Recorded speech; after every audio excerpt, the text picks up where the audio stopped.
Buenas tardes a todos, señoras y señores.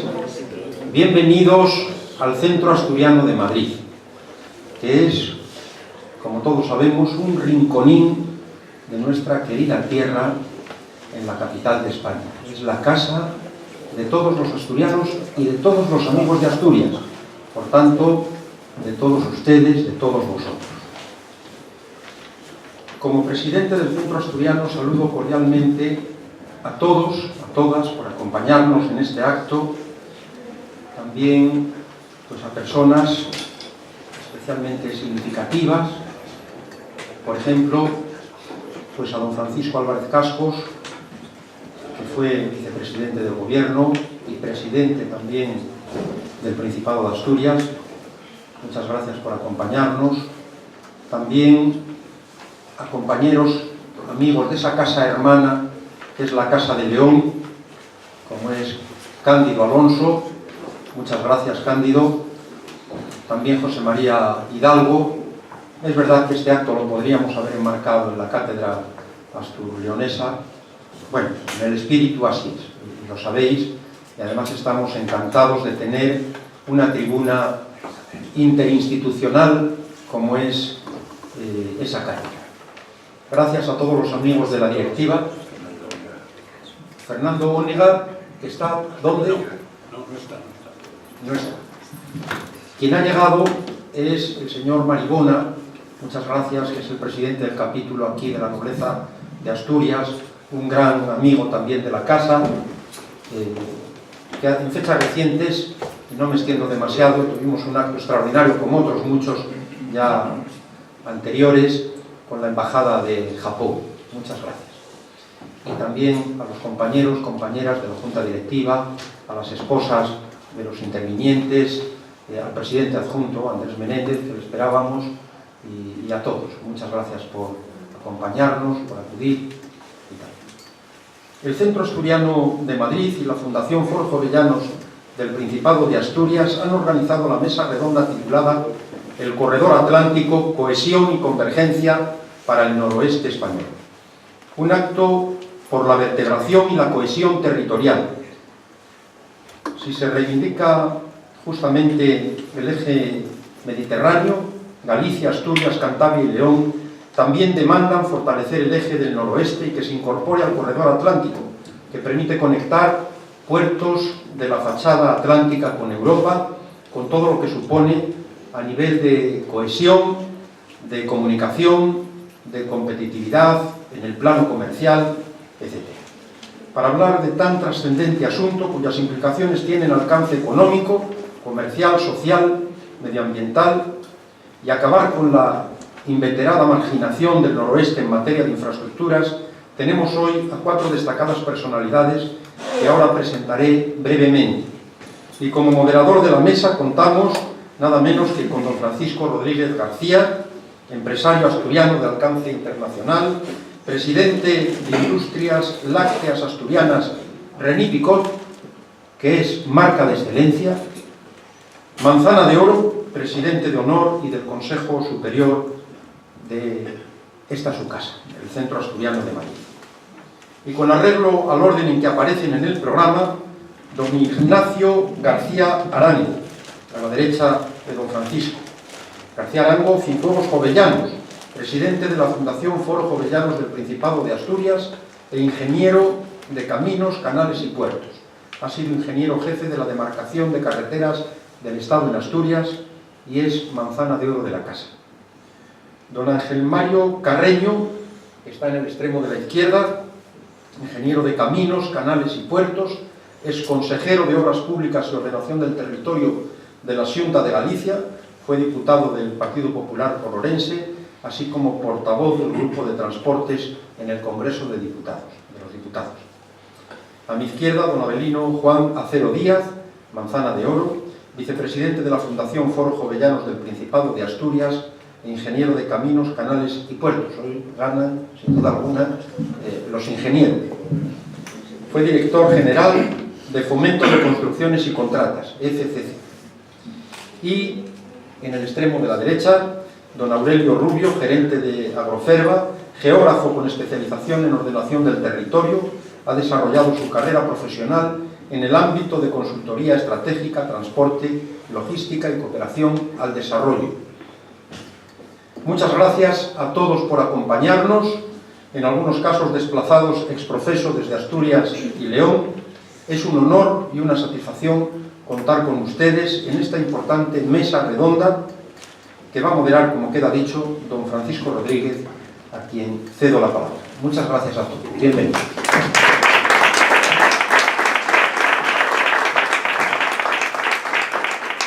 Muchas gracias, presidente. Buenas tardes a todos, queridos compañeros de mesa, que me habéis depositado en mí la confianza para que os modere, pero vosotros sois moderados de naturaleza, y por tanto no habrá ningún problema. Además, tengo aquí al presidente del Principado, que también, del centro, que también me va a ayudar a la moderación. Separaos como estáis por él y por mí. Bueno, lo primero que tengo que decir es que yo de transportes sé bastante poco, si es que sé algo. Desde el punto de vista técnico del transporte, de cómo calcular cómo se hace un buen transporte. Lo que sí sé es la importancia que tiene el transporte desde el punto de vista económico. Y la importancia que tiene según para qué sectores, que no es para todos igual. Y la importancia que tiene en la cornisa cantábrica, donde efectivamente el ámbito económico que yo conozco mejor por razones de especialidad profesional, ese ámbito, que es el ganadero, pues no ha resultado muy bien tratado en asuntos económicos en los últimos 30 años. La resultante es que han desaparecido miles y miles de ganaderos en Asturias. También es verdad que eso no ha sido únicamente en Asturias donde se ha producido, es un fenómeno que se ha producido en otras partes, también en Galicia. Y todo eso que pasa con la ganadería tiene que ver, efectivamente, entre otras cosas, con el coste del transporte.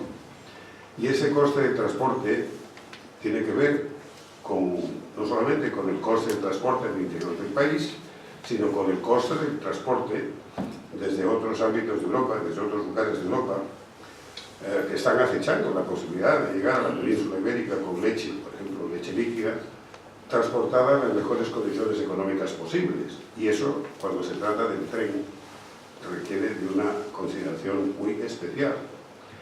Porque si hay un ámbito económico donde la marginalidad se ve claramente, en términos económicos, vuelvo a insistir, es precisamente el tren, donde añadiendo 1, 2, 3, 4, 5, X más vagones, acaba por hacerse prácticamente gratis el transporte del último vagón que se engancha a la cadena. Por tanto, eso es un asunto que tiene la máxima trascendencia y que yo espero que ellos, que son mucho más conocedores que yo del problema, pues lo traten a fondo con alguna pincelada que a mí se me pueda ocurrir, que, como digo, tiene ese carácter económico, político, estratégico, porque vamos a hablar seguramente, porque he leído algunas de las cosas que vais a tratar hoy, de los 2 anchos de vía que están ahora mismo en litigio. Esos 2 anchos de vía tengo entendido que por razones de orden militar, básicamente, existen, o mejor dicho, existe en España un ancho de vía distinto del comunitario como consecuencia de, digamos que, determinadas actitudes proteccionistas de orden militar tomadas años atrás. Pero es que ahora no se invaden los países con armas ni con soldados, se invaden con productos.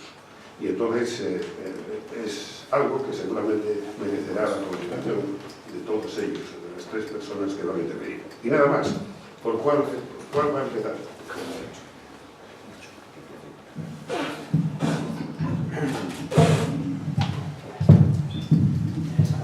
Sí.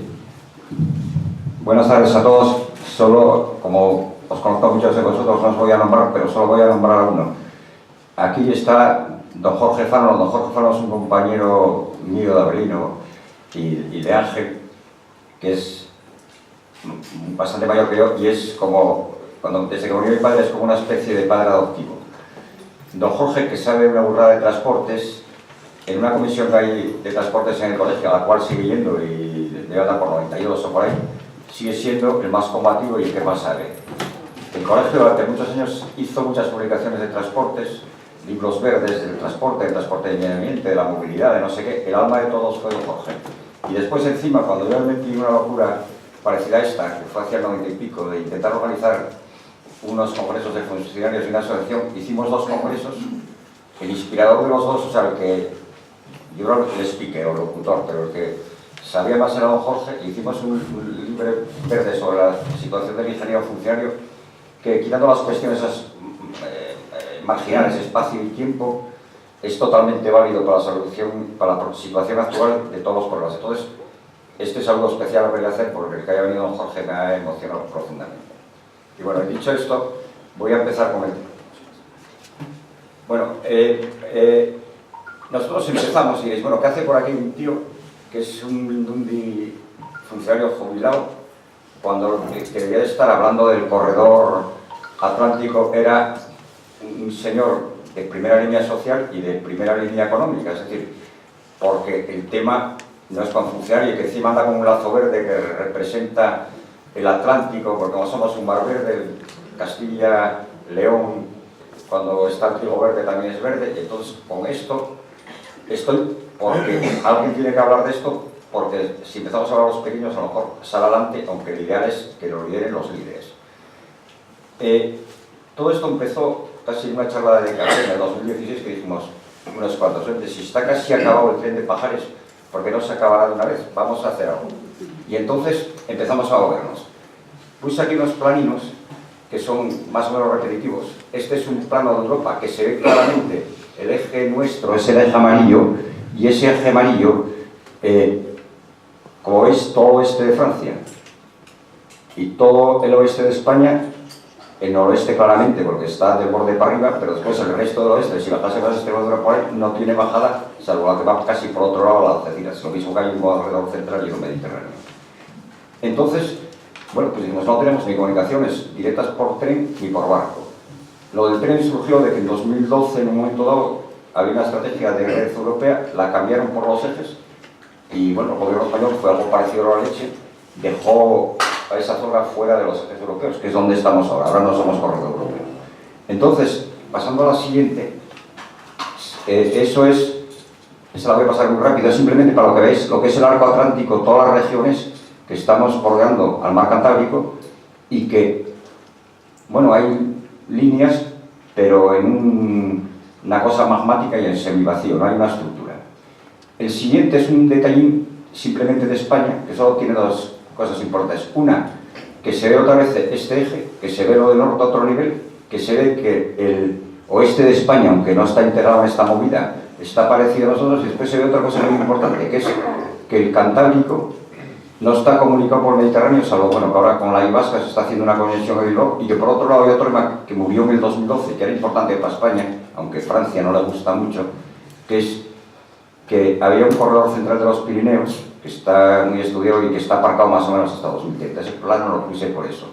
El siguiente plano va todo lo mismo, es casi el mismo anterior, pero ese plano se ve cómo es la red europea, que es la última que hicieron, que es más o menos una especie de chorizo o plátano alrededor de Alemania, que los del oeste estamos de alguna manera fuera de Europa, y bueno, y los del este quitando la zona más cerca de Alemania también, y se ve que en el Mediterráneo hay un dedo de líneas que son pues comunicaciones marítimas, digamos, y en el Cantábrico se ve lo que se ve. Y después el último plano, que se hace muy rápido, es un detalle del Mediterráneo que tiene la curiosidad de que todas las cosas que bajan para África quedan hacia el este de España, quitando el que va a Algeciras, con lo cual, y que va por la costa de Marruecos, con lo cual, como al final, y ahí entraría algo de lo que decía este del ancho de vía europeo y español, España, aparte de ser el último sitio de Europa, es la conexión con África, pues en esa mentalidad de país de enlace es muy importante el que España esté vertebrada por varias líneas. Bueno, dicho eso, voy a sintéticamente voy a decir los objetivos que teníamos. Cuando empezamos nosotros dijimos, tenemos un objetivo táctico y a corto plazo, que era, en simplificando, que nos terminen el tren del Cantábrico.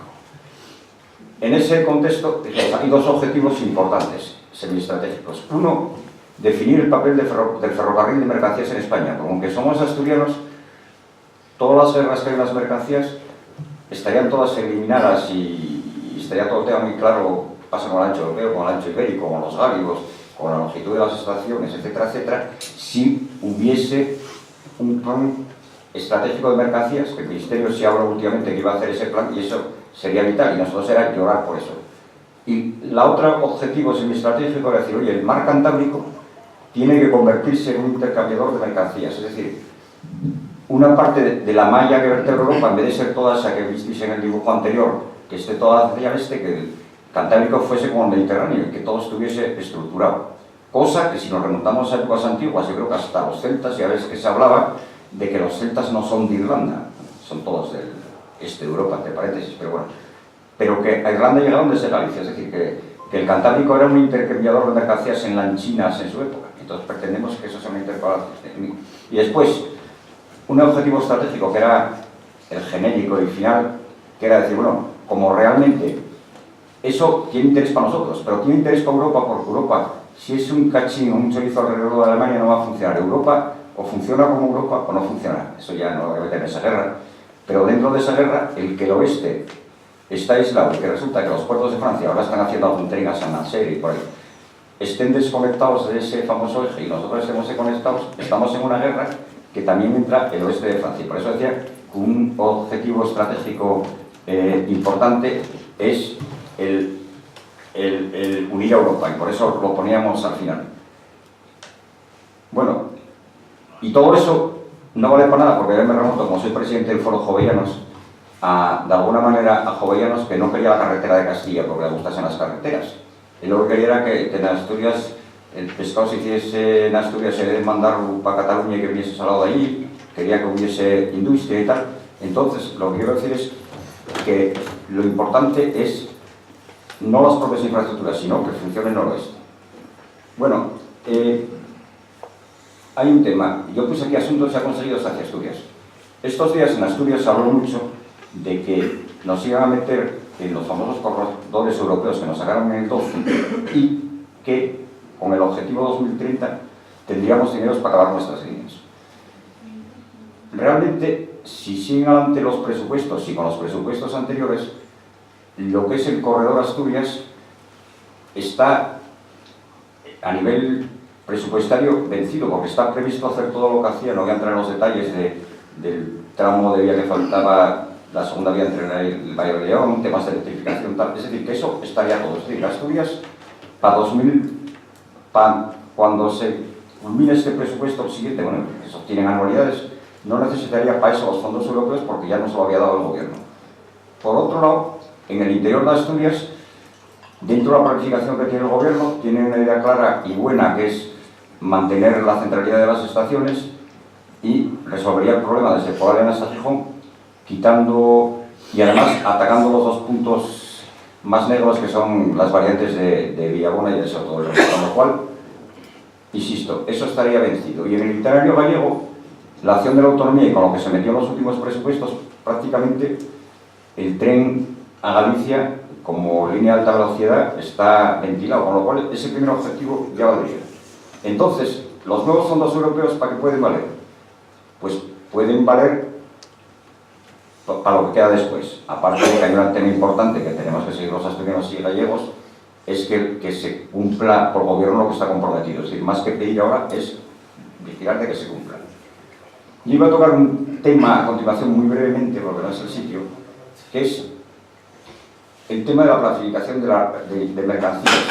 Porque eso es un tema muy complicado, porque tienen que ir, lo ideal es que vayan por itinerarios separados. Aquí hay tramos de alta velocidad que a lo mejor en algún sitio podrían ir mercancías en función de los tráficos, porque tampoco a lo mejor dan para tanto y más vale que no se cierren porque no hay viajeros y meterlos por dos. No voy a entrar en eso. Aunque el AVE, yo creo que, y en estos momentos políticos de Madrid, hay un gran acierto con el AVE, aunque lleve pocos viajeros, es que yo creo que es un factor importante de la unidad de España. Es decir, el que un punto pueda venir de Barcelona a Madrid en AVE y volver, yo creo que eso no es mucha España, con lo cual el AVE para viajeros, aunque tenga pocos viajeros, es positivo, aunque quizás se pueda aprovechar para más, pero no voy a entrar en esa guerra. Es decir, y ahí entra el ancho de vía. El ancho de vía es otro tema opinable, porque se puede decir, en un momento dado habrá que acabar entrando en Europa ferroviariamente, y para eso, tanto desde el punto de vista comercial, de que los operadores europeos entren aquí y nosotros allí, eso habrá competencia y también sus problemas para los aquí. Yo creo que eso va a haber que abordarlo tarde o temprano. Y después hay un problema de que cuestan unas pelas y que hay otras cosas que hacer, como mejoras de gáribo, longitudes de apartaderos de estaciones, etcétera, etcétera. La teoría nuestra es decir, si es un tema que hay que abordar, y hay que abordar tarde o temprano, y es importante para España, porque vuelvo a lo mismo, que España no debe de ser en la estación término de los ferrocarriles europeos, sino que debe de ser, pensar que en un futuro África de alguna manera se desarrollará, pues es vital cambiar. Nosotros somos partidarios de que se haga el ancho europeo como este, conscientes de todas las cosas, que esto daría para 5 horas y más para hablar aquí. Y eso explica el por qué en Asturias de alguna manera se reivindica el ancho europeo. Como no hay un plan nacional de mercancías, no se sabe cuándo te vas a quedar colgado. Y entonces decimos, bueno, hay que reivindicar el ancho europeo porque si no nos lo ponen ahora, no nos lo ponen nunca. Si estuviese todo el programa no haría falta. Y por eso, habiendo un tramo de ancho mixto, porque bueno, cuando hablé antes de que estaba vencido, fue que los pactos presupuestarios entre el PP y el Foro Asturias, pues acordaron cerrar la vía de Asturias y de ahí salió el tercer carril, que tiene una lógica total, que es evidente que tiene que circular mercancías por aéreo ibérico mientras no esté toda la red de ancho europeo, que pensamos que debe ser cuanto antes mejor, pero que para mientras tanto se esté. Pero insisto, esto está muy ligado a la existencia de un par de mercancías. Y después, dicho esto, cuando lleguen los fondos europeos, ¿para qué se podrían dedicar? Pues para la red marítima y para otra, para lo que veíamos ferrocarril cantábrico, que era ir del Cantábrico, bien sea por Bilbao a Miranda del Ebro, directos a Miranda del Ebro, a Zaragoza para salir al Mediterráneo. Bueno, pues es un sitio donde hay que trabajar. La segunda parte es que nuestro mar en la actualidad no es una maría. Hay autopistas del mar varias, hay muchas, puertos que tienen más, puertos que tienen menos, pero no hay una red estructurada. Y sobre todo, en un espacio que es muy corto, mucho más corto que el Mediterráneo, que el que podríamos llevar entre Bilbao y Oporto, porque evidentemente en un futuro del noroeste de Iberia no debería ser de España. Oporto está claramente en la zona del Miño, es tan noroeste como León, como Asturias, como Galicia. Resulta que hay 7 puertos que todos están viciados por un localismo megalómano exagerados, que sirven cada uno a su zona, que compiten entre sí con casos tan espectaculares como Ferrol y Coruña, que se ven de la punta de un puerto que a otra, porque deben de estar a 5 kilómetros. Y entonces, de alguna manera, eso hay que mantener la competencia, pero esa tiene que ser una competencia sinérgica, que es decir, ponerse de acuerdo. No voy a entrar en detalles, pero claro, lo primero que habría que hacer era hacer una plataforma portuaria del noroeste, como hay en otras partes del mundo de la misma longitud. A partir de ahí habría que crear la plataforma portuaria, estudiar síntesis, estudiar tráficos, ver cómo la red logística, porque, insisto, los trenes, los barcos y tal solo valen para transportar cosas, entonces, en los tiempos actuales, lo fundamental es la cadena logística, no que vaya por carretera, ni por tren, ni por barco.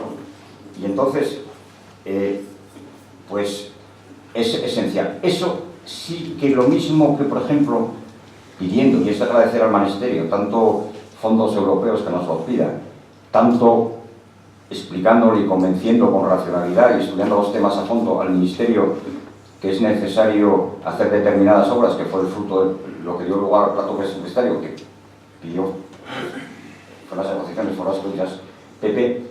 Lo que sí evidentemente haga lo que haga el Ministerio es que nadie va a unir los puertos si no los unimos nosotros, y ahí sí que tenemos que entrar los de noroeste, porque no lo resuelve el dinero ajeno.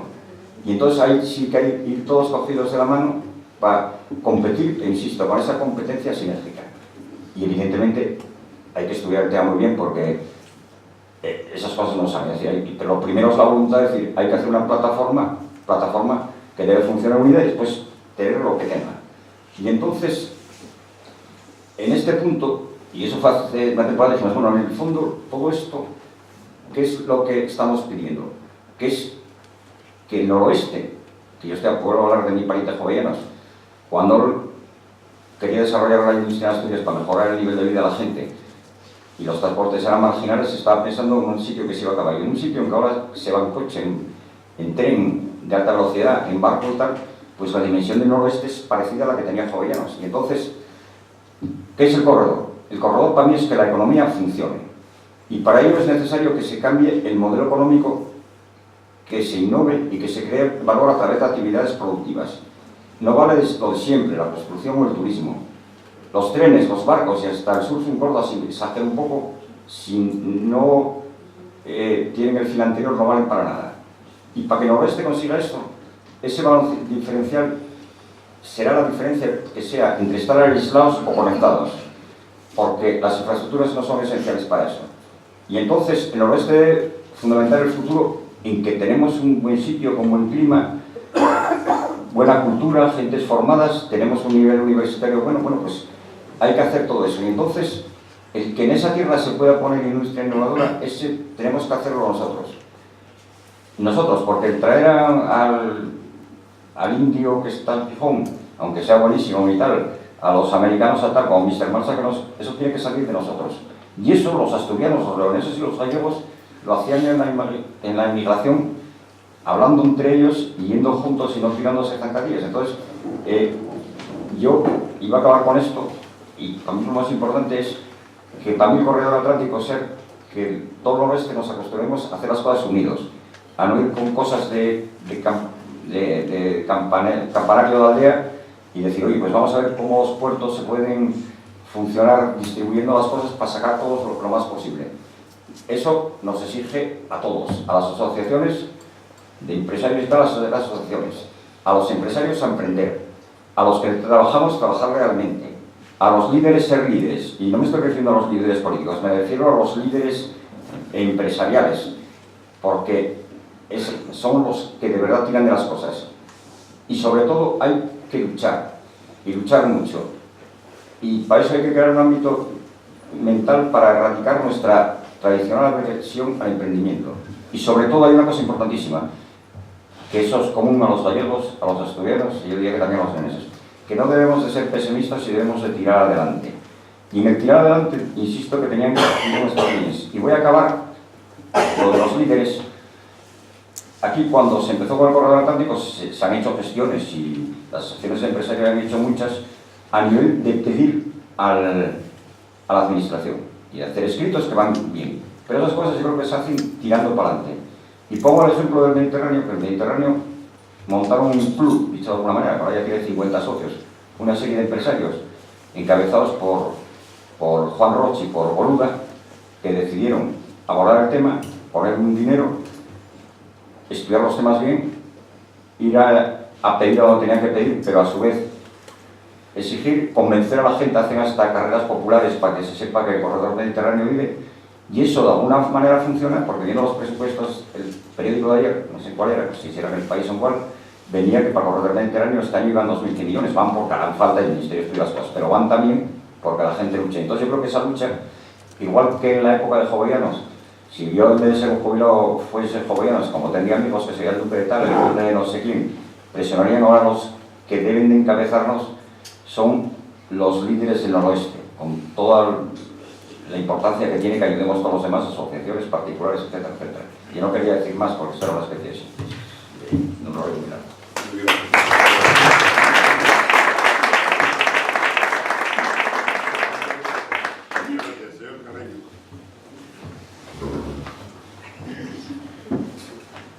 Buenas tardes.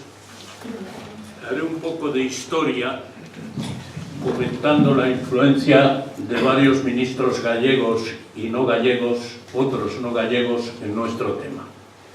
Con Abel Caballero de Ponteareas, Pontevedra, ministro de Transportes, se aprueba el Plan de Transportes Ferroviarios 1987-2000, cuya única actuación en Galicia es el establecimiento de doble vía entre León y Monforte de Lemos, plan que por cierto nunca fue derogado. Sucede a este el Plan Director de Infraestructuras de Borrell. Una primera versión del mismo, de enero del 93, limita la alta velocidad en nuestras tres comunidades al tramo Madrid-Valladolid, si bien agrega pendiente de acuerdo internacional. La versión de febrero de 1994, también de Borrell, define la diferencia entre velocidad alta y alta velocidad, y dentro del primer concepto incluye el itinerario Valladolid-Palencia, León, Monforte de Lemos. Llega al Ministerio Arias Salgado, que, aunque veraneante en Viveiro, no demuestra una especial simpatía a Galicia. A finales de 1998 se plantea el futuro de la red ferroviaria española de alta velocidad, en el cual, a pesar de mi modesta oposición en el Congreso, se excluye a Galicia.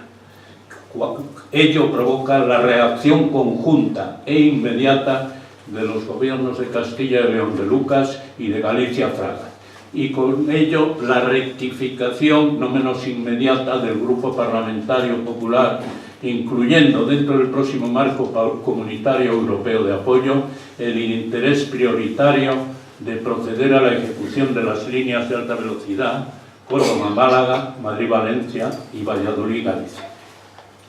Francisco Álvarez Cascos será el protagonista, no sabía que iba a estar aquí, será el protagonista del Plan 2000-2007 que prevé el desarrollo de la alta velocidad de manera que todas las capitales de provincia estén a menos de 4 horas de Madrid. La tragedia del Prestige ante las costas gallegas, ocurrida el 13 de noviembre de 2002, produce graves daños y para paliarlos, un Consejo de Ministros extraordinarios celebrado en La Coruña el 24 de enero del 2003 aprueba el Plan Galicia, que incluye el AVE a Coruña-Lugo, Ponferrada-Monforte de Lemos, y un doble túnel y un nuevo proyecto en los tramos montañosos entre Zamora y Ourense, con una actuación sorpresa y la de mayor inversión, el corredor de alta velocidad Ferrol-Bilbao, con una inversión en Galicia de 1.476 millones de euros. Con Zapatero, presidente del Gobierno, es ministra de Fomento de 2004 a 2009, Magdalena Álvarez, y aunque durante su mandato se inaugura el AVE Madrid-Valladolid, su comportamiento con Galicia se calificará años después como los sonados desencuentros, culminados con su frase ante un micrófono abierto: Plan Galicia de mierda. Menos mal que el sucesor de aquella es el lucense José Blanco, que inaugurará, eso sí precipitadamente, el primer tramo de alta velocidad en Galicia, Ourense-Santiago, aunque con ancho ibérico. Pontevedresa, nacida en Zamora, podemos calificar a Ana Pastor, ministra de Fomento de 2011 a 2015. Si a ello añadimos la presidencia del gobierno de Rajoy, eran lógicas las esperanzas gallegas para una rápida ejecución de nuestro AVE, pero la crisis económica y la gran reducción de los presupuestos dedicados a infraestructuras motivaron modificaciones con reducción de los proyectos, vía única, ancho ibérico, simple mejora del tramo existente y continuas paralizaciones y retrasos de obra. ¿Cuál es la situación actual y perspectivas? El próximo año se inaugurará el AVE desde Zamora a Taboadela, a unos 17 kilómetros de Ourense, y provisionalmente desde esta, con un intercambiador y mejora de la vía actual, se llegará a Ourense, quedando pendiente este final hasta, según los presupuestos para 2018, incluye inversión hasta 2021 de 461 millones de euros, casi toda Ourense. Dentro de Galicia estaba aplazado sine die el AVE Ourense-Vigo, resuelto ahora a través de Santiago, y recentísimamente el ministro de la Serna ha anunciado la llegada del AVE, o mejora del itinerario, diría yo, desde Ourense a Lugo, aunque no aparece en el proyecto de presupuestos de 2018, y José Blanco ha vaticinado recientemente: el AVE no llega a Galicia ni a Lugo ni en 2021. Desgraciadamente está muy cerca de acertar, pues para la estación Porta de Galicia, entrada en Agudiña, a la provincia de Ourense, se inicia ahora el expediente de expropiación y los 17 kilómetros de Taboadela a Ourense los tendremos como AVE en 2004, amén de exigirse la transformación de los itinerarios Ourense-Santiago a Coruña y Santiago-Vigo de ancho ibérico a europeo. El 22 de mayo la prensa gallega comenta la visita de Rajoy al Círculo de Empresarios de Vigo y en ella se compromete a impulsar el AVE por el interior de la provincia de Pontevedra a Vigo. He citado el AVE del Cantábrico dentro del Plan Galicia. Antes de ello, la primera vez que oí tal propuesta fue en 1983 en una reunión celebrada en Ribadedeva por los consejeros de Obras Públicas de País Vasco, Cantabria, Asturias y Galicia. Uno de los asistentes sugirió un AVE apoyándose en el trazado del FEDE. Con mi respuesta, en la primera curva se sale del trazado. Mucho más acertado es Álvarez Cascos, que en el libro editado en 2009, Leopoldo Calvo Sotelo en Ribadeo, escribe: la historia de las infraestructuras de Galicia y de Asturias está inacabada. Desde hace 6 años, promovida por mí desde el Ministerio de Fomento, la planificación ferroviaria tiene planteada la construcción de un nuevo y moderno AVE del Cantábrico. El vigente Plan de Red Transeuropea del Transporte preveía para las mercancías el corredor ferroviario León-Monforte de Lemos-Ourense, para el cual el año 2001 se anunció por Aznar y Fraga el proyecto de Puerto Seco de Monforte, que se inauguraría en febrero del 2014. La realidad es que actualmente sus 14 hectáreas de plataforma logística son una explanada urbanizada sin ninguna empresa. Los 190 kilómetros de León a Ourense por Monforte y su complicada orografía creo que han hecho desistir de este corredor, a pesar de la noticia dada hace pocos días por el Eixe Atlántico, que es una asociación de municipios gallegos y del norte de Portugal, desde Oporto hacia arriba, como digo, hace pocos días, y la propuesta española para el periodo 1921-27 de conectar Europa está ahí en el panel intermedio de los tres. Conectar Europa propone la ampliación del corredor atlántico hasta Ourense, Santiago a Coruña y Vigo. Propuesta que defiende también la Xunta de Galicia. Propuesta que debe incluir por su línea AVE el tráfico de mercancías, como sucede con el corredor mediterráneo.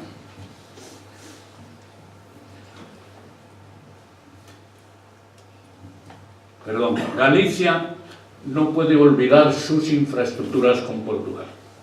Si en 1886 el puente mixto ferrocarril-carretera entre Valença do Miño y Tui era el único sobre el Miño en los 70 kilómetros de frontera, y hasta 101 años después no se inaugura el segundo, hoy son 5 los que unen ambas orillas. Además, el aeropuerto de Oporto ha crecido espectacularmente, captando viajeros de las comarcas de Vigo y Pontevedra, pasando de 3,4 millones de pasajeros en 2006 a 9,3 millones una década después.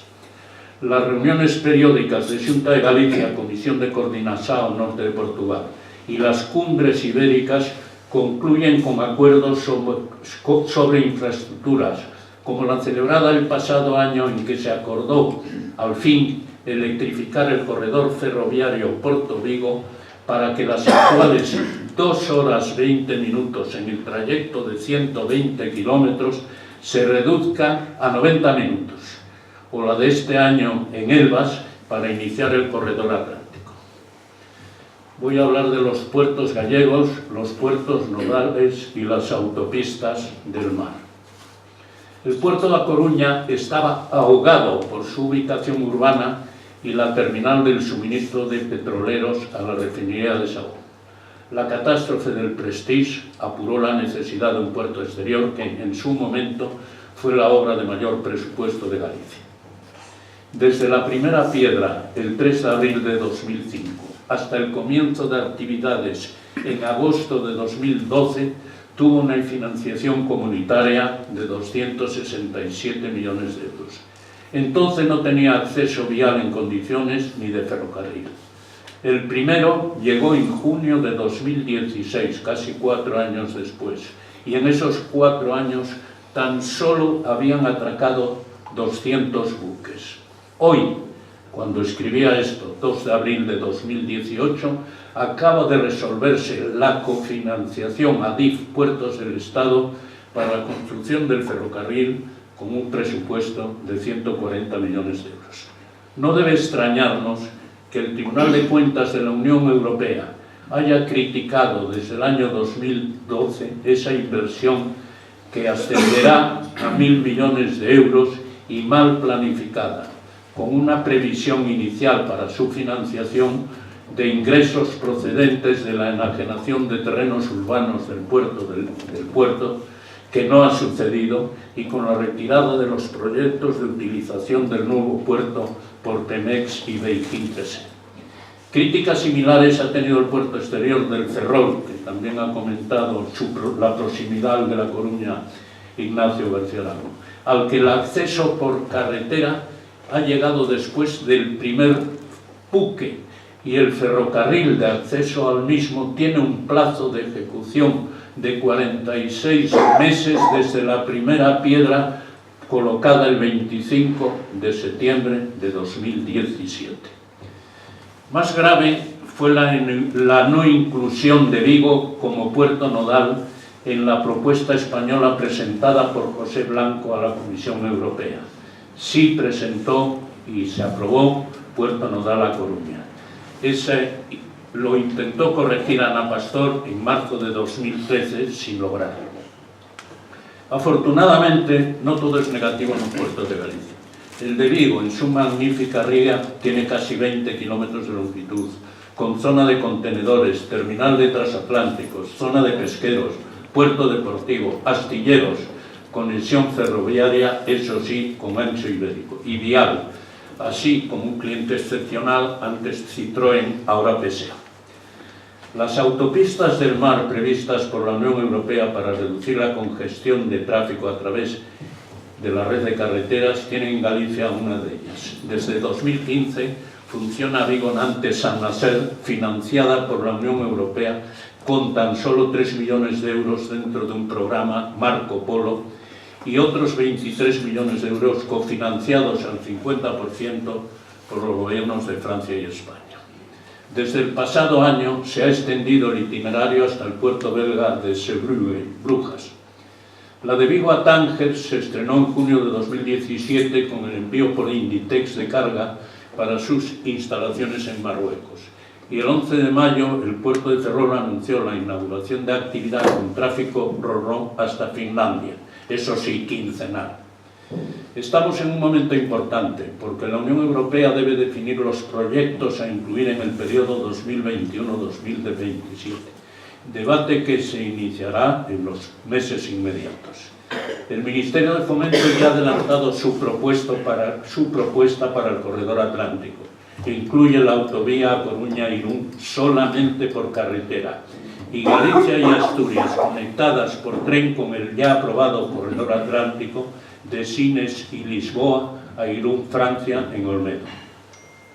En ella debe incluir Vigo como puerto nodal, porque en la relación actual hay puertos que dejarán de serlo y pueden aparecer otros nuevos, como de hecho aparecieron 3 desde la aprobación inicial. Es preciso, desde la política, medios de comunicación, mundo empresarial y sindical, corregir aquella propuesta. Ancho internacional de vía en la red ferroviaria portuaria gallega y actualizar el compromiso post-Prestige de 2003. Si el corredor mediterráneo tardó en convertirse en realidad 20 años, el corredor cantábrico ferroviario debe ponerse a andar ya y ser incluido con el estudio de evaluación en los planes de la Unión Europea 2021-2027, ampliando la petición de las comunidades aquí presentes con Cantabria y País Vasco. Muchas gracias.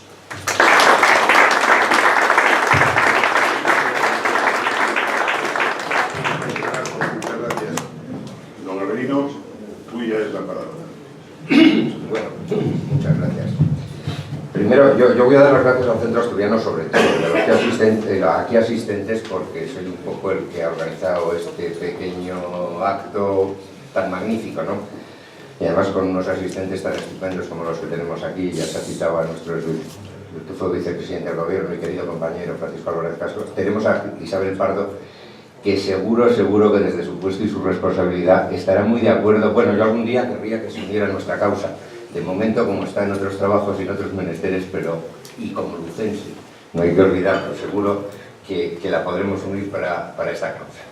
Bueno, aquí se han dicho muchas cosas y las ha dicho Ignacio García Arango, que como llevamos tiempo con esto haciéndolas juntos, pues yo las comparto todas y lo único que ocurre es que no voy a ser reiterativo con ese tema, y porque hoy yo creo que lo importante es que tengamos un poquito de coloquio y a preguntas. Lo importante es que se nos pregunten cosas y a lo mejor podemos contestar algo. Y sobre todo lo importante es que hoy empecemos una cosa de futuro en la que sigamos pensando en esto, que es lo... Yo al principio quise hacer una cosa más o menos técnica, donde ya hemos hecho varias, las tenía escritas, pero cuando vi que Ignacio más o menos lo tenía escrito, lo que había escrito, y bueno, y tengo gente a mi lado como lo que acaba de hacer Ángel Mario Carreño, que es fantástico, y que yo creo que entonces yo me he ido más por una línea de movilizar conciencias, que es otra cosa que me parece extraordinariamente importante, y que en Asturias nos hemos encontrado pues con conciencias dormidas y que dormidas siguen, ¿no?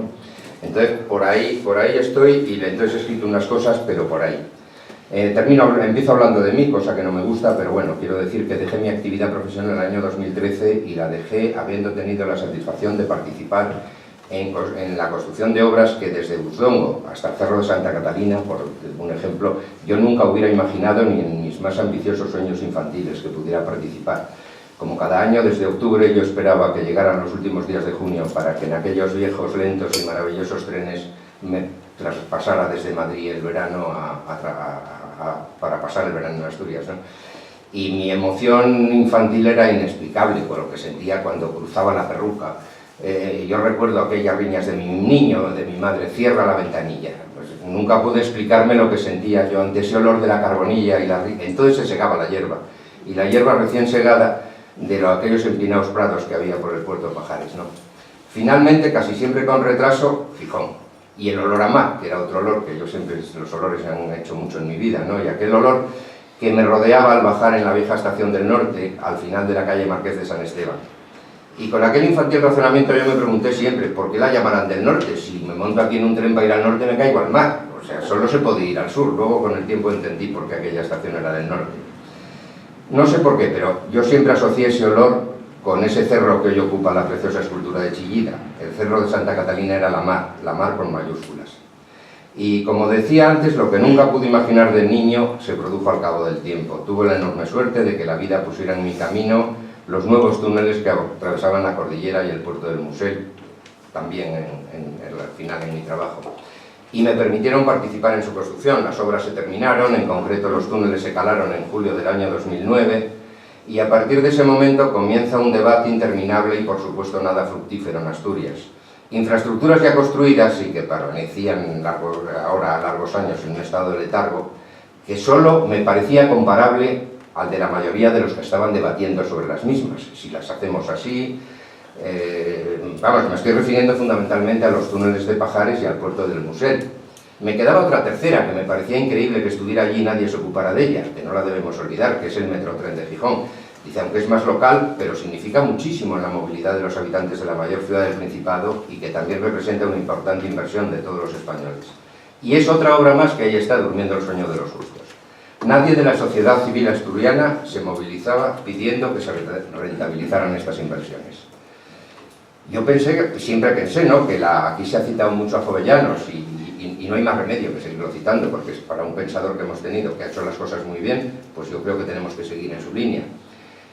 Y pensé que la construcción de las mismas, sobre todo me refiero al puerto y me refiero a las conexiones con la meseta, era el sueño del máximo exponente de la Ilustración española, nuestro querido, admirado y pensador gijonés, Gaspar Melchor de Jovellanos, y que también ese era el anhelo de la mayoría de los asturianos, y que por fin su sueño se había hecho realidad. Pues no, con tristeza comprobé que unos asturianos decían que se debería haber construido un único túnel, otros que dos, pero que uno por otro lado, y había otros que decían que ninguno. Bueno, con las instalaciones, vía, electrificación, señalización, lo mismo. Una gran parte de la sociedad, incluidos partidos políticos mayoritarios, querían colocarnos otra vez en la modernidad, pero eso sí, en la modernidad del siglo XIX. La única provincia de España que no pedía el ancho dominante en Europa era Asturias, sorprendente. Se pedía en todas partes, todo el mundo quería, pero Asturias no. Pero Asturias tampoco sabía lo que quería, depende con quién hablases, ¿no? Entonces, había una mayoría, y tristemente, dentro de los propios partidos políticos que defendían que era seguir para siempre en el ancho decimonónico de 1668. Si a mí el 1668 me parece imprescindible mientras no se transforme, ¿cómo vamos a hacer toda la transformación y dejar al Musel o a Ceralia sin un ferrocarril para que saque sus mercancías? Si de Asturias salen la mayoría de las mercancías, un 3% que se transportan por ferrocarril por España. Este es para otro debate. Yo hoy solo quiero mover conciencias y que de estas hagamos muchas más, porque aquí hay mucho más que hablar. A mí el debate de las mercancías me parece importantísimo, es decir, ¿cómo estamos moviendo un 3%? Yo creo que es incluso menos, pero bueno, 3 y pico, cuando Francia está en algo más de un 10, Alemania cerca del 20, bueno, Francia debe andar por el 14, si no me equivoco. Estados Unidos, no vamos a compararnos, anda por el 40. ¿Cómo vamos a seguir? Si tenemos autopistas saturadas y por el Mediterráneo no se puede caminar, esos ya se movilizan los del Mediterráneo, pero la autopista del Cantábrico, pues cualquier día dejará se paralizará. Habrá que pensar en otras cosas. Y luego hay que pensar también, porque hablamos mucho de medio ambiente, de contaminación, de no sé qué. El ferrocarril es el medio menos contaminante que existe, menos, por tierra, de los terrestres, pues vamos a... Bueno, pues entonces, dice, esto en cuanto al ferrocarril, en el Musel pasaba lo mismo, y las dos infraestructuras estaban acabadas. Su grado de aprovechamiento era mínimo en el caso del puerto y nulo sigue siendo en el ferroviario. Entonces yo me puse en contacto, eso lo hice yo hace tiempo con representantes de los partidos mayoritarios y mi fracaso fue absoluto. Aquellos a los que pude llegar, algunos muy amigos, personas amables, muy educadas, con los que siempre mantuve y mantengo excelente relación, me escucharon, pero me dijeron que no podían hacer nada, que eso se hacía no sé dónde. Bueno, pues si eran los representantes de los asturianos, yo pensaba que algo debían poder hacer. Bueno, total, uno está acostumbrado a fracasar, pues fracasé una vez más. Entonces, un día comenté este asunto con mi amigo y compañero Ignacio García Arango y juntos buscamos algunos otros que nos parecieron adecuados para conseguir estos fines y tratamos de movilizar a los demás. Bueno, nos quedamos bastante solos. Pero bueno, yo tuve la enorme suerte de encontrar en Ignacio el apoyo, no solo el apoyo necesario, sino que se puso al frente de esto con su enorme capacidad de trabajo y su gran valía intelectual. Y conjuntamente, sí, ya presentamos nuestras inquietudes en distintos foros de Asturias y tuvimos la fortuna de encontrarnos con una publicación, El Comercio, que puso a nuestra disposición para publicar artículos, que se han publicado muchos de ellos y allí están. Por cierto, hay unos ahí a la entrada que están fotocopiados para que los podáis recoger y llevaroslos, ¿no? De los dos últimos que hemos hecho. Y entonces en ellos exponíamos aquello que nos parecía más conveniente para los intereses de una región, la nuestra, que cada vez tiene menos población y que la que tiene cada vez es más mayor, es decir, más hijos. La mayoría de las veces tratábamos, en estos tiempos, hemos tratado de temas relacionados con el ancho de vía, que considerábamos el adecuado, defendimos lo que pudimos, y bueno, cómo debía ser lo que unía Asturias con Madrid, y ahí volvimos a tener otra vez suerte. Encontramos otra ayuda inestimable, que fue la del diputado en el Congreso por Foro Asturias, Isidro Martínez Blanca. Nos ayudó muchísimo, mucho. No podría relatar, bueno, yo creo que nos ayudó e hizo su trabajo, es decir, lo hizo espléndidamente bien, porque en la negociación de los presupuestos pues ha sacado todo lo que se podía sacar, yo creo, para llegar hasta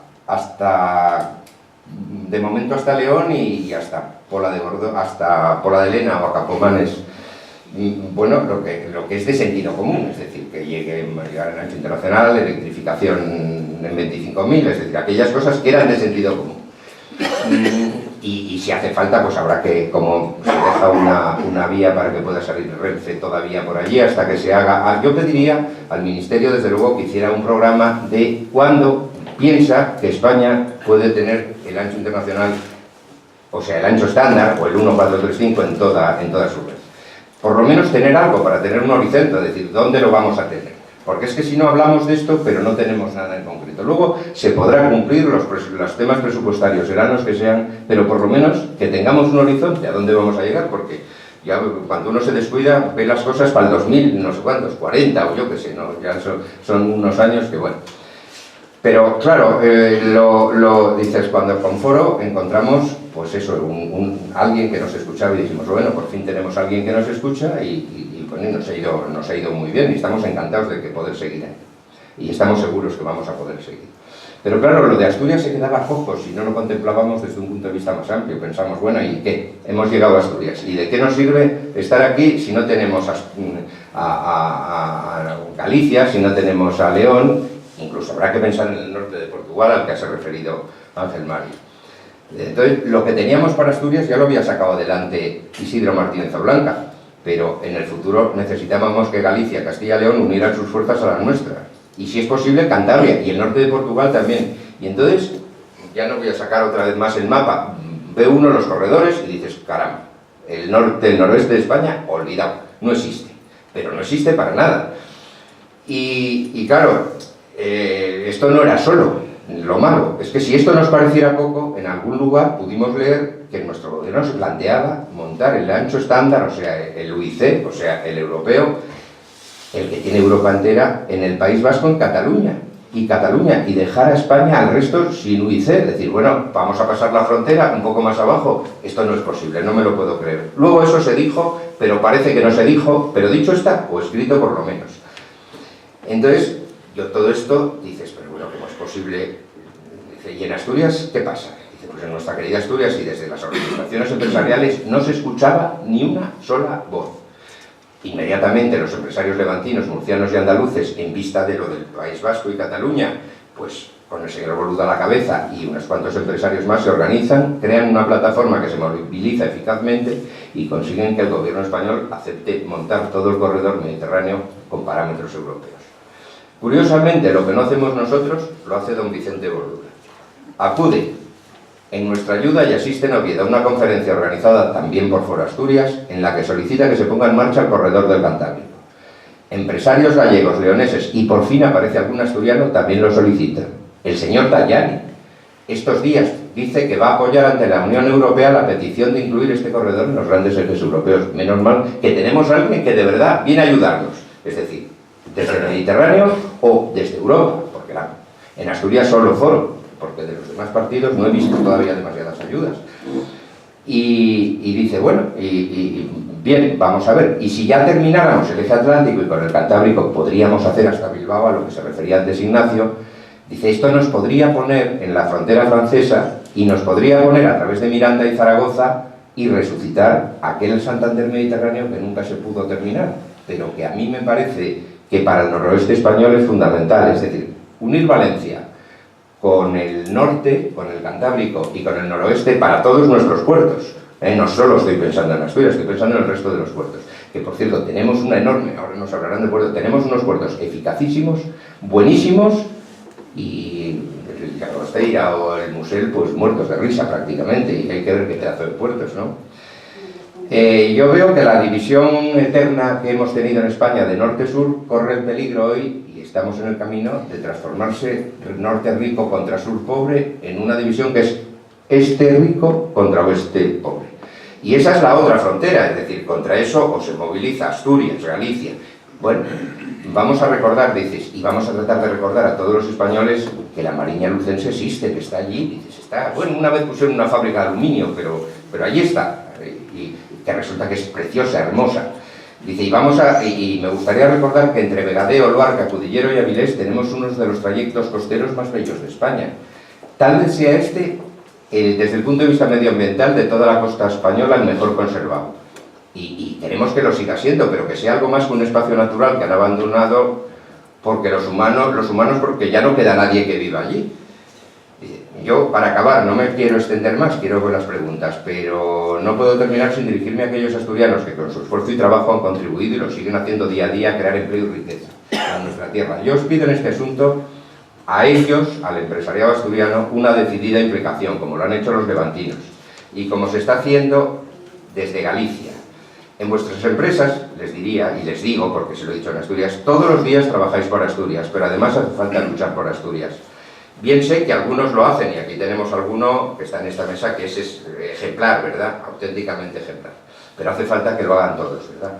Y yo con esto termino. Y entonces, pues ya una vez que había terminado, mirando en los periódicos, me encontré una página en la que os leo textualmente de lo que un señor, que ahora os digo quién es, seguramente la mayoría reconoceréis las palabras, decía un señor a una determinada clase empresarial y dice: os quejáis de todo pero no habéis hecho nada. Una burguesía que no lidera, que no guía, no es una burguesía, es solo un club de petulantes y de ricos. Una burguesía puede equivocarse, pero no puede no hacer nada. Una burguesía puede arruinarse, pero nunca renunciar a su liderazgo ni a reforzar su autoridad mediante su generosidad, su compromiso y su ejemplaridad. Un país que no puede estar orgulloso de sus burgueses es un país condenado a la revolución y al caos.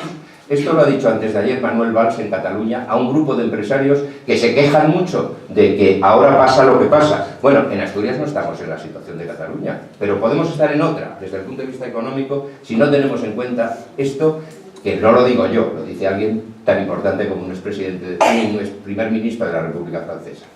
Entonces, bueno, a mí me gustaría movilizarnos en esta línea y seguir trabajando en esto, que yo creo que nos queda mucho por hacer. Esto es como un principio. Pues nada, muchas gracias.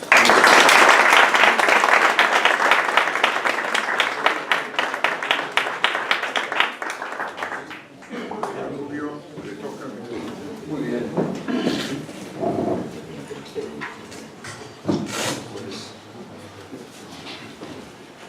Siendo el no ingeniero y el no asturiano de la...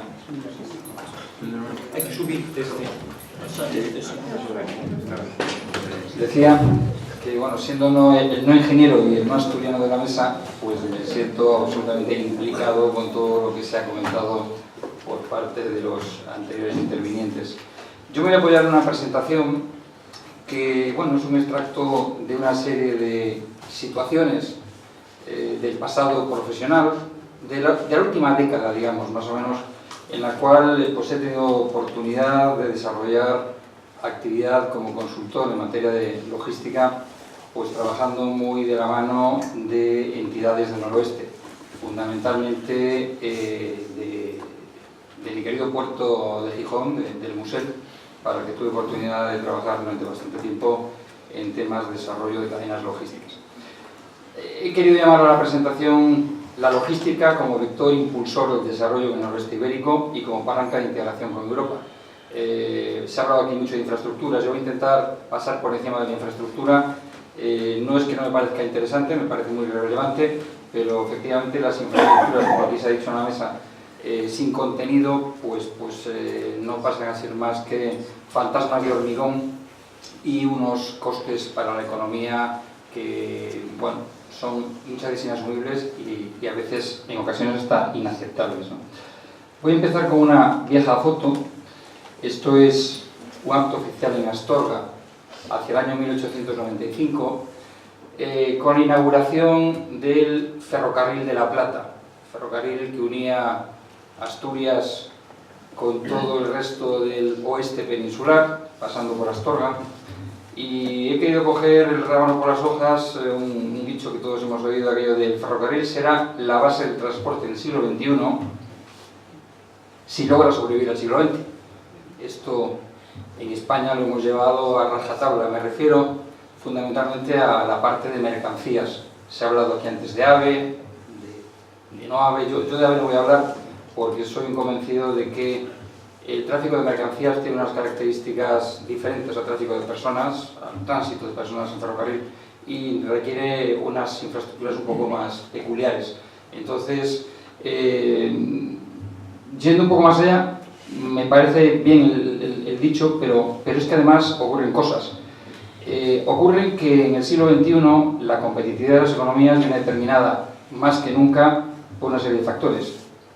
La disponibilidad de instalaciones portuarias y aéreas conectadas al cinturón global de comercio. Ahí he querido sintetizar cuál es el cinturón global de comercio del que somos parte, queramos o no queramos. Esas instalaciones deben ser atractivas, con atractiva, suficiente y eficaz oferta de suelo industrial y sistemas de gestión de la información que permitan la generación de valor añadido a los tráficos. Los tráficos es algo que viene y va, pero hay territorios por los que los tráficos pasan. Voy a poner un ejemplo: el puerto de Rotterdam en Holanda. El puerto de Rotterdam en Holanda es un sitio que no consume todo lo que llega a él, es el líder de tráfico portuario en Europa continental. Lo que ha sabido Holanda y el puerto de Rotterdam es generar valor añadido a las cargas que pasan por Rotterdam. También pasa en la península ibérica algo parecido en Valencia o en Algeciras, ¿no? Entonces hay que saber entender que hay que estar en este cinturón global de comercio, pero hay que aprovechar las oportunidades que nos puede generar.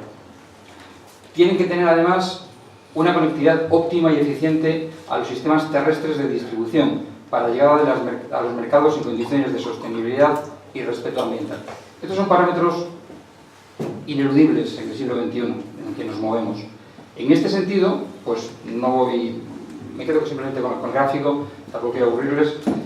La península ibérica está en una situación envidiable desde el punto de vista de puente entre dos continentes, de puente entre uno de los continentes líderes económicos de ese cinturón global, que es la Europa continental, con el resto del mundo atlántico, y es un papel que, en mi modesta opinión, la economía española no ha sabido aprovechar suficientemente.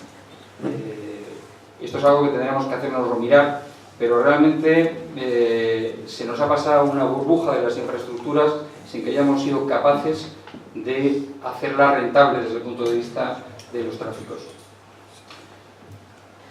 Mientras que esto ocurría, la demanda estaba ahí fuera. Desde 2007 la Unión Europea aboga por la creación de una red ferroviaria exclusiva para mercancías, que firmemente defiendo, con una dotación de 15.000 kilómetros de desarrollo que permiten las velocidades medias de operación de 80 km/h.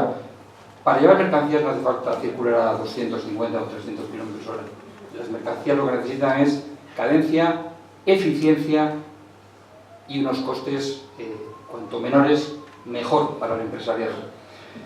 Y por supuesto una integración armónica con las redes urbanas, polos de distribución y nodos de ruptura de cargas. En este sentido, digo que la demanda estaba ahí fuera. Este es un recorte de periódico de aquella época, del año 2007. Piden un ferrocarril para carga entre el norte de África, Europa y Reino Unido. Tánger-Med, Algeciras, Calais y Dover demandarán en Bruselas una línea eficiente y una simplificación de los trámites aduaneros. Bueno, este quizás es el punto de nascencia de lo que los, voy a llamar competidores cariñosamente, los competidores defensores del corredor mediterráneo, pues han sabido captar rápidamente y, como alguien ha dicho aquí en la mesa, han sabido cristalizarlo en un polo empresarial que está de alguna manera actuando como lobby ante las instituciones, tanto las europeas como las propias, ¿no? Esto en el oeste no hemos sabido verlo ni hacerlo. Este es un viejo gráfico de un estudio realizado para la Conferencia de Cámaras de Comercio que nos encargó a mi empresa en León un estudio para ver la viabilidad como ferrocarril para mercancías del antiguo corredor de la Ruta de la Plata. El proyecto pensaba en captación de tráficos que van desde el Magreb a la Europa Atlántica, que hoy cruzaban y siguen cruzando la península ibérica en diagonal y por carretera. Y bueno, pues estos datos son del año 2007, o sea, quiero decir que aquí ha pasado una década. Esto se presentó, tuvo en Salamanca una muy buena recepción por la Confederación de Cámaras de Comercio de la Ruta de la Plata, pero al final, como bien se ha dicho, no pasó nada. Yo tuve oportunidad de presentar esto en Asturias y sí, debo reconocer que el nivel de interés por parte del medio empresarial pues no fue exactamente, digamos, muy animoso, cuando lo que se pretendía realmente era canalizar esas cargas a través del frente portuario asturiano. Ese era un poco el fin. No he querido traer aquí mucho mapa ni mucho gráfico, pero este me parece muy relevante. Este es un mapa que no habla de comercio ni habla de infraestructuras. Lo que habla es de balances económicos entre la región, el noroeste ibérico. Si uno lo ve así, igual no dice mucho. Lo que está pintado en azul son zonas que la Unión Europea entiende como colmatadas. Lo que está pintado en rojo son nodos dinámicos en términos sociales y económicos, es decir, generadores de crecimiento en el medio y largo plazo. Y lo que está en amarillo pues son zonas estabilizadas. no se prevé una caída de la actividad dramática ni un crecimiento dramático para los próximos años. A los geógrafos nos gusta mucho visualizar cómo funciona el espacio, ¿no? Y en este caso, si describimos un hexágono de 300 kilómetros de lado, pues vamos a tener una serie de vértices, 6 vértices en concreto, que los voy a referenciar. Empezando del noroeste estaría la zona de La Coruña, luego Ciudad Astur, que visualizamos como un todo uno, Avilés, Gijón, Oviedo. Finalmente, por el este Burgos, al sur Salamanca, por el suroeste Oporto y en lo que es la zona central del lado oeste, Vigo. Un equilibrio espacial que tiene un contenido, que tiene una dinámica propia, en el cual todo el lado occidental de ese hexágono, por la parte oeste, es de un tremendo dinamismo, es la parte del norte de Portugal, que hay que atraer a este proyecto. Esto no es posible vender un corredor atlántico sin contar con Oporto y su zona de influencia, que estamos hablando que es un balance a lo que de alguna manera es el agujero negro de Madrid, que muchas veces consume recursos, esfuerzos y una dinámica importante a las regiones del noroeste. Siempre miramos desde el noreste, miramos hacia el sureste, miramos hacia Madrid y nunca miramos hacia el otro lado, ¿no? Está ahí, existe. En la figura, digamos, en la parte de aquí, algo que ya Ignacio visualizó antes, el tema del arco atlántico, ¿no? Voy a ir ya muy rápido. Aquí se ha hablado de que hay necesidad de cambiar un poco el paradigma. Hay un escenario de oportunidad que tiene que ver con todo el cambio del libro blanco de transporte en la Unión Europea, los cambios necesarios del modelo de transporte, el tráfico de pesados España-Francia en el 2001, es un dato del 2009, la verdad es que no me da tiempo a actualizarlo esto, eran 20.000 camiones día a través del paso frontera, ¿no? Hay que adecuarse sobre todo a la demanda de los grandes operadores del transporte. Hay que poner una demanda y una oferta en conjunto, a jugar en demanda. El gran operador va a exigir servicios flexibles, tráficos puerta a puerta, que el cliente se sienta atendido de manera directa, a unos precios competitivos, que sean rápidos, regulares, fiables, seguros, y que para el cargador y el operador tengan información transparente y precisa en tiempo y en espacio. Aquí tenemos a un gran empresario para el cual todos estos aspectos, entiendo que comentabas, no sé mucho de transporte, pero estos aspectos seguramente que en Revípico sí se entienden. Por otro lado, en cuanto a qué estrategias necesitamos implementar para llegar a esa demanda, pues una búsqueda de la competitividad en un régimen de mercado liberalizado, que en ferrocarriles no lo tenemos, no existe esto. Una competencia entre cadenas y no entre modos. Cadenas de transporte, una cadena de transporte es integradora de muchos modos. Se puede llegar desde Marrakech a San Nasser, pasando por 3 o 4 modos de transporte, pero que van integrados. Hay que hacer esa formación de cadenas intermodales con integración vertical, hay que apoyarse en el desarrollo tecnológico para innovar. Las prioridades de los antiguos PI, PITBI, todo lo que es las planificaciones del Ministerio, lo he desarrollado. Sí, aquí un dato muy interesante. Se hablaba de las autopistas del mar y del tráfico marítimo, mediterráneo y atlántico. Pues según datos de la Unión Europea, el tráfico de mercancías del total de la Unión Europea, el tráfico en el área mediterráneo pesa el 30% del total de las mercaderías que Europa mueve por short sea shipping, por tráfico de corta distancia, mientras que en el arco atlántico es solo el 14%. Es decir, existe escenario de crecimiento en el ámbito del arco atlántico. El short sea shipping o transporte de mercancías de corta distancia, la propia Unión Europea valora que va a tener un crecimiento en los próximos 20 años de más del 59% respecto al actual.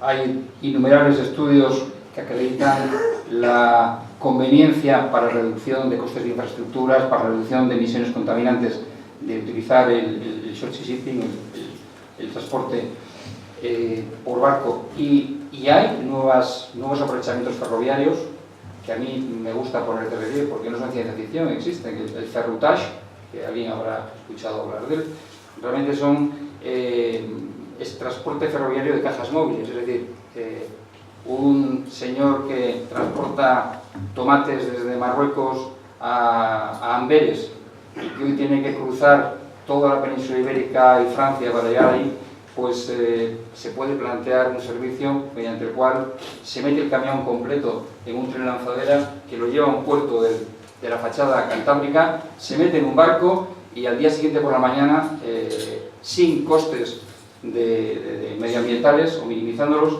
pues está descargando en la zona de grandes consumos, ¿no? Hay varios proyectos, Francia está plagada de ellos, aquí hay los 2 corredores que están en marcha, la línea Perpiñán-Luxemburgo con 1050 kilómetros y que mueve 30.000 camiones al año. Los quita de la carretera. Luego tenemos otro aspecto, ya voy terminando rápidamente. Somos un espacio de frontera en el oeste, somos un espacio, además de una frontera ultraperiférica en el contexto de la Unión Europea, hablo de la frontera internacional entre España y Portugal, que tiene unos enormes cantidad de herramientas absolutamente desaprovechadas, que son todos los programas de integración transfronteriza lanzados por Bruselas, y que muchos de los territorios que estamos en esa zona periférica somos susceptibles en un grado o en otro de poder aprovecharlos para este o para otros proyectos. Hoy estamos hablando de logística y del noroeste, ¿no? No voy a aburrirles más. Quiero finalizar con que evidentemente hoy se puede empezar, o voy a decir que en mi caso retomar un antiguo camino ya de una década tratando de reivindicar estas circunstancias. Es fundamental la integración de activos impulsores, es fundamental que lo mismo que con el arco mediterráneo, todos los agentes, operadores, empresarios, infraestructuras, administración pública, están alineados, están orientados hacia un fin, pues que aquí de alguna manera podamos integrarnos en la misma línea. Y bueno, no les aburro más. Yo soy un convencido de que hay un horizonte de crecimiento en base a la logística en el noroeste ibérico, y solo animarles a mis compañeros y a todos ustedes a que de alguna manera pues todos podamos aportar un granito de arena para llegar a ese objetivo. Muchas gracias y buenas tardes.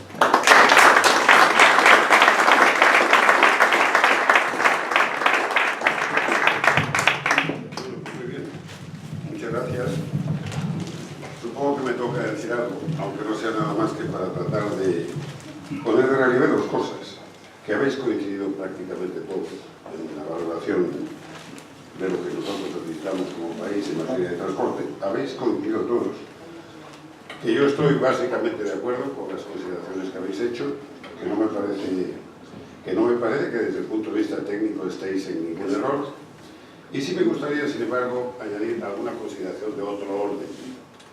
Porque yo considero que efectivamente el transporte es un elemento más de la economía, del proceso económico. Es probablemente el penúltimo, o el último si se quiere, factor que interviene en ese ejercicio tan difícil que se llama competir. Pero es un factor más, no es el único factor. Y entonces yo sugeriría, porque el tema es de muchísima importancia, y no se ha hecho en España, que yo sepa, desde hace mucho tiempo, un análisis de lo que se llamaba factor transporte hace unos años en materia agraria, yo sugeriría que ese tema se hiciese a la luz de lo que cada sector necesita. Es decir, los sectores necesitan muchas cosas y finalmente necesitan transportar en las mejores condiciones posibles. Pero para eso hace falta un trabajo intenso en cada sector, trabajo que yo creo que no se está haciendo, que se lleva mucho tiempo sin hacer. Sugiero, por tanto, desde aquí, que con motivo de haber puesto vosotros de manifiesto la importancia del transporte, se tenga en cuenta la importancia de los demás factores de la producción, de los demás factores de coste, con objeto de hacer un planteamiento coordinado de todos esos costes, vuelvo a insistir. Es verdad que el transporte puede favorecer el proteccionismo de una producción nacional, de un país cualquiera, pero también puede favorecer lo contrario. Y eso hay que ser capaces de medirlo. Porque a lo largo de la historia ha habido ensayos de liberalismo y ensayos de proteccionismo, y lo único que podemos poner de relieve, porque así ha sido, es que los países prósperos del mundo son aquellos que hicieron un proteccionismo a ultranza en ciertas épocas de su existencia. Siglo XVIII, a partir del siglo XVIII. Desde el célebre Quenet francés en Francia, con aquello del laissez-faire, laissez-passer, que no dio buen resultado, que era el punto de vista de los fisiócratas, se pasó de poco menos de un siglo a una posición totalmente contraria, que era la posición de aquellos que exigían, por encima de todo, que entre el arancel y demás barreras de carácter técnico se protegiese la industria nacional francesa. Por tanto, esa discusión es una discusión que se ha mantenido a lo largo de mucho tiempo y se seguirá manteniendo, porque hay intereses para todos los gustos y puntos de vista para todos los gustos. Habéis puesto de manifiesto básicamente bueno, que hay dos tipos de transportes. Claro, el transporte de viajeros, que yo creo que os preocupa menos. Yo creo que el AVE, pues, en fin, no es discutible, que os preocupa menos a todos. Y el transporte de mercancías, que es una cosa mucho más complicada. Tú decías antes muy bien que las mercancías no necesitan viajar a 300 km por hora. Evidentemente que no. Necesitan otras cosas. Y habéis, por tanto, señalado que en el ferrocarril, el tema, la cuestión ferroviaria, reside probablemente el principal problema en la racionalización de los transportes. Porque los puertos son los que son, seguramente que en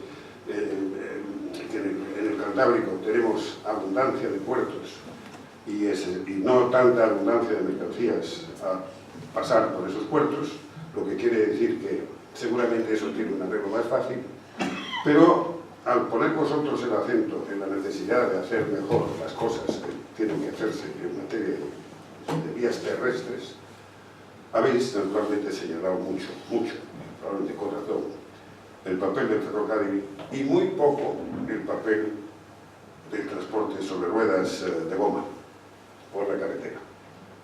Bueno, yo aquí quiero hacer una puntualización. Como no tengo transporte ni de camiones, ni de barcos, ni de trenes, no soy para nada sospechoso de estar protegiendo ningún interés personal ni particular. Pero sí subrayo que el transporte del ferrocarril será siempre un transporte donde la presencia del Estado será muy importante. Y por tanto, que esa competencia entre el Estado y los particulares, entendiendo por particulares básicamente los que transportan por camión, es una cosa muy delicada. Y que eso no se puede por alto a la hora de hacer un análisis sector por sector, como decía antes, incluido esa cuestión de la empresa pública en competencia con la empresa privada. Y no se me ocurre nada más. De nuevo, muchas gracias.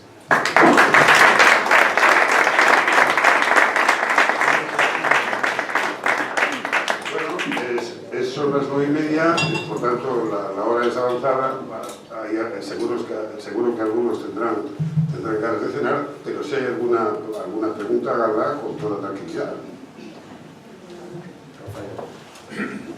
Felicitar muy sinceramente a mi centro asturiano y decir que debería seguir esto solo debería ser el inicio.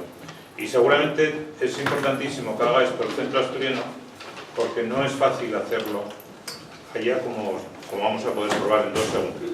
Segundo, los ingenieros y los marinos no solemos pensar igual, porque los ingenieros piensan en traviesas y en vainas de estas, y nosotros pensamos de otra manera. Pero por una vez, a lo mejor estamos de acuerdo con varias ayudas externas. Estoy totalmente de acuerdo con Nacho y con Abelino, no solo porque seamos amigos, porque no siempre estamos de acuerdo.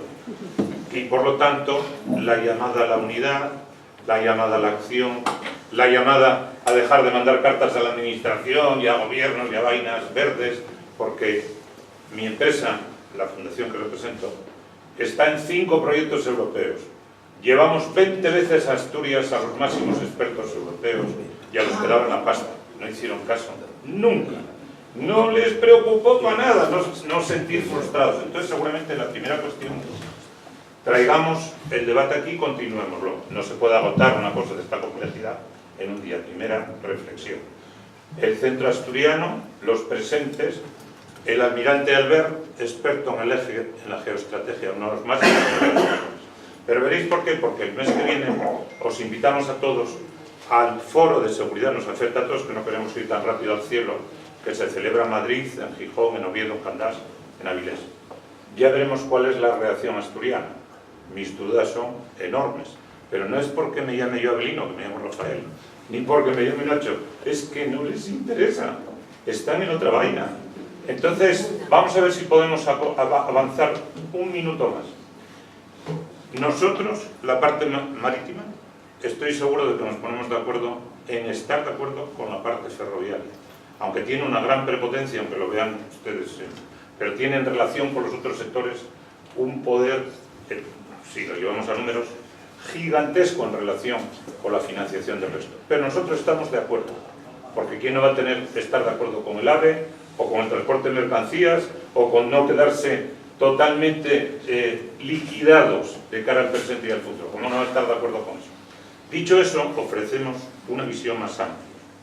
Primero porque al salirse por el Brexit del Reino Unido, nosotros somos centrales como Península Ibérica, para la cual acabamos de firmar en Lisboa y en Madrid la plataforma ibérica con la ministra del Mar de Portugal, el único país, junto con Corea del Sur, que tiene ministra del Mar.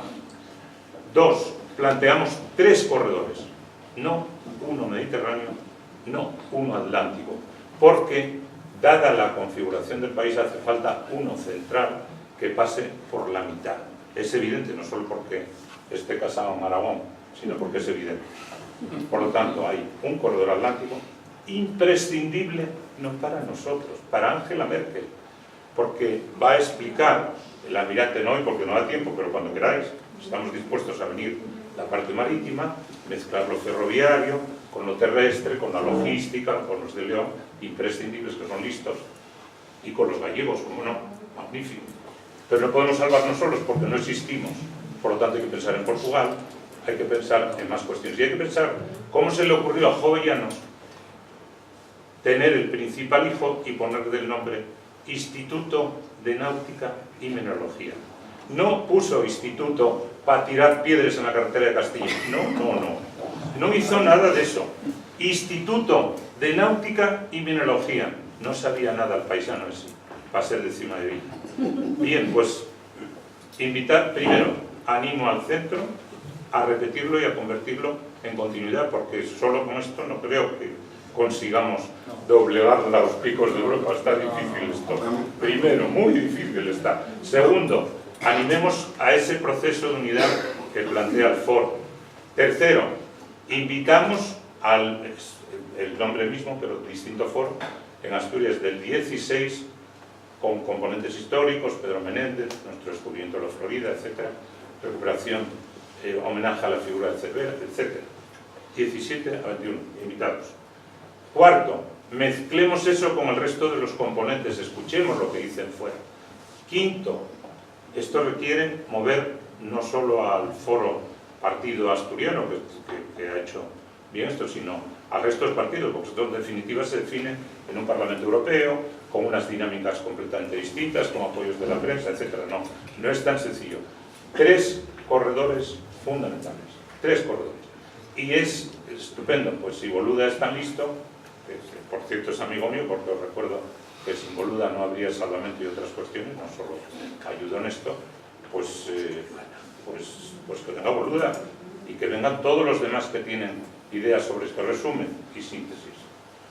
Si no hacemos esto, la ruptura, primero, Europa tiene un problema gravísimo, porque mantener el vínculo transatlántico es clave, porque están los chinos, está toda la comunidad, todo el petróleo, todo lo que viene del otro lado.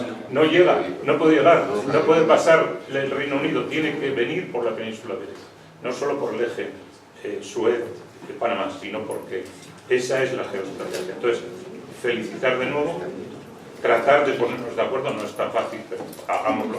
Con lo dicho hoy, desde luego yo estoy de acuerdo, y estoy seguro que el almirante que nos acompaña también. Muchas gracias. Pues muchas gracias.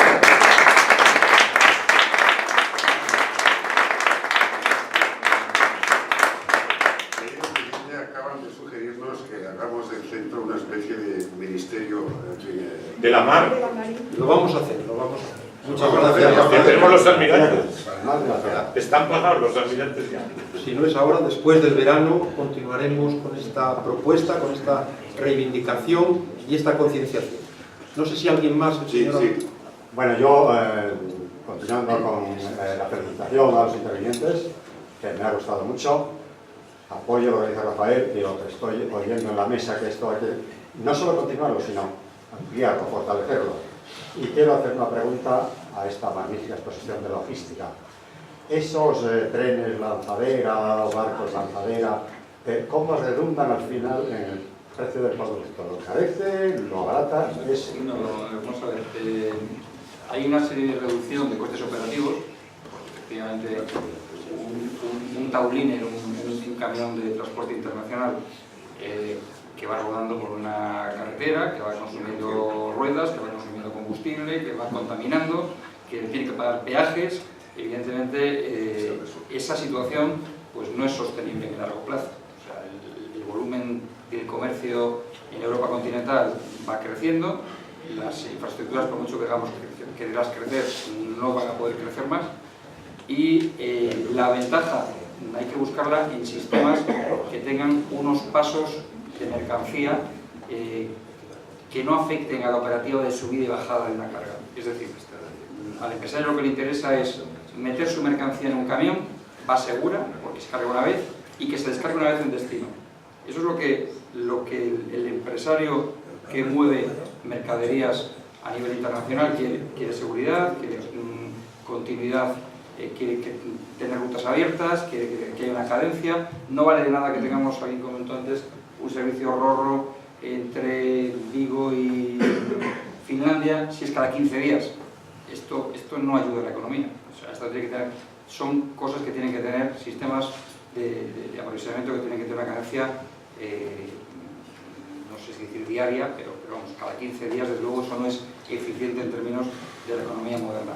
Entonces, sobre todo los ahorros se producen en que no hay subida y bajada de cargas, la estiva y desestiva se hace una vez, en origen y en destino, tráficos puerta a puerta, y lo que se generan son unas infraestructuras que permiten de una manera fácil que el camión acceda a una plataforma baja ferroviaria, que lo que hace es que la plataforma gira y el camión entra derecho, se pone y desembarca en puerto de la misma manera. Tampoco estamos hablando de unas infraestructuras costosísimas, realmente son esplanadas y unos muelles para poder acceder a los vagones. Y luego lo que es la entrada en un car carrier, en un barco portacamiones o portacoches, pues bueno, es una actividad que en el puerto de Vigo se viene haciendo desde hace ya casi una década, y que en Gijón pues tuvimos la oportunidad de tenerlo operativo 3 años y que fracasó estrepitosamente, ¿no? Lo que es importante es que haya cargas, y como bien decía nuestro presidente de mesa, el problema del noroeste es que no generamos las cargas. Por tanto, hay que buscarlas donde están, y las cargas son cargas de paso. Muchas gracias. José María Fidalgo, que cerramos contigo. Nada más felicitaros por lo que habéis hecho. Sabes que yo estoy en la misma onda y quiero que la Casa de León esté implicada, porque León tiene que ver tanto como Asturias, como Galicia, Norte de Portugal, porque estamos en esa historia. Ahora parece que ya se han movido las conciencias en León, que ya hay 28 colegios profesionales que están muy a favor del tema, la Diputación, las cámaras. Por fin, la única que tenemos siempre en contra es la Junta de Castilla y León, que siempre es la de gran desgracia, como todos los políticos en Galicia y en Asturias. Es una pena, yo quiero aprovechar ahora que está aquí, se lo he dicho a él personalmente, pero se lo voy a repetir públicamente, las gracias a Álvarez Cascos, que es el mejor político que tenemos en León, porque si no fuera por él no teníamos ni autopista Benavente León, ni autovía Benavente León, ni tendríamos el AVE, y ahora nos ha echado otro, aprovechando el piso para Valladolid, que va para Oviedo, nos ha aprovechado para que también haya doble vía, porque si no es por ellos no hay doble vía de Valladolid a León, y creo que es fundamental para Asturias. Y darle la enhorabuena a mi paisano. Ya estaba en la onda tuya, y gracias a todos y enhorabuena a la mesa, porque me ha parecido fantástico, pero hay que implicar también a León, ¿eh? Pues muchas gracias a todos, y especialmente a don Francisco Rodríguez, a don Ignacio García Arango Cienfuegos Jovellanos, a don Ángel Mario Carreño, a don Arlino Acero Díaz, a don Aurelio Rubio y a todos ustedes, a todos vosotros por acompañarme. Muchas gracias y continuaremos. Ahora pasamos a tomar un turno. Gracias.